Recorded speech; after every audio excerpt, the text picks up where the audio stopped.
Chika Minute! Marites, napansin raw na in love pa rin si Donnie K. Bell. Nagniningning pa rin mga mata ni aktor K. Bell.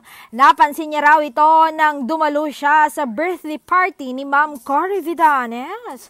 Malagkit pa rin raw ang mga tingin ni aktor sa aktres at todo bakod pa rin siya, pero hindi daw natin masisisi itong si aktor dahil talaga namang kaibig-ibig si Bell. Bukod sa maganda nito, maganda rin ang puso nito at talagang lalo pa siyang gumaganda habang nagkakaedad na siya. Hi Master, iba ka.